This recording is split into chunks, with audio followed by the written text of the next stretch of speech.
Shyam channel SS पर सभी YouTube दर्शकों का हार्दिक स्वागत है। दोस्तों, यह कृष्ण लीला का दूसरा भाग है। भगवान श्री कृष्ण की काले नाग पर कृपा। भगवान कृष्ण की लीला अद्भुत, रोमांचकारी व अविश्वसनीय है। इस कथा को पढ़ने सुनने से व्यक्ति को कभी सर्प दोष नहीं लगता है, उसे सर्प का कभी भय नहीं रहता है। तो आइए कथा शुरू करते हैं। भगवान कृष्ण की काले नाग पर कृपा। यमुना जी में एक बहुत गहरा कुंड था, उसमें काले नाग रहता था। यमुना का जल काले नाग के विष की गर्मी से खौलता रहता था, यहाँ तक कि उसके ऊपर उड़ने वाले पक्षी भी झुलस कर उसमें गिर जाया करते थे। जो भी मनुष्य या पशु वहाँ का जल पीते तुरंत मर जाते।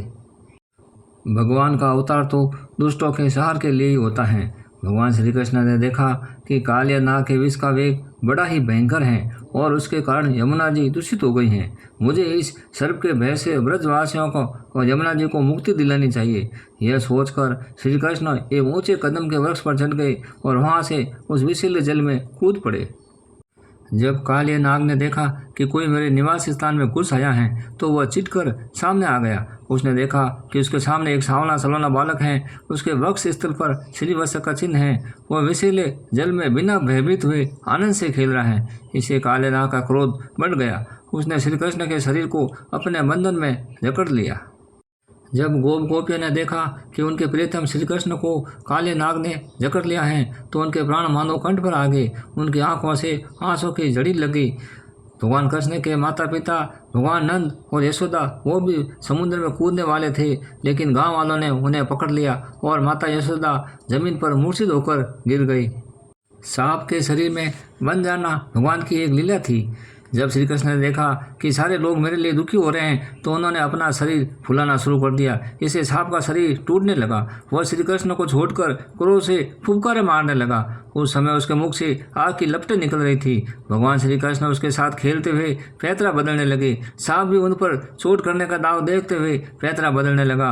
अचानक भगवान श्री कृष्ण कूद कर काले नाग के फणों पर सवार हो गए तथा नृत्य करने लगे।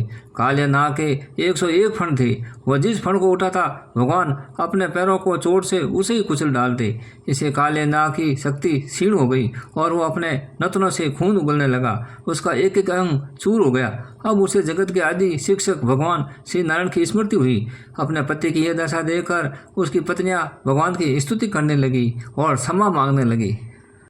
काले नाग ने भी भगवान की स्तुति करते हुए कहा कि हे प्रभु, हम जन्म से ही दुष्ट और बड़े क्रोधी जीव हैं। हम आपकी माया के चक्कर में मोहित हो रहे हैं। आप ही हमारे स्वभाव और माया के आदि कारण हैं। हम आपकी शरण में हैं। आप अपने इच्छा अनुसार जैसा ठीक समझे हम पर कृपा कीजिए या दंड दीजिए।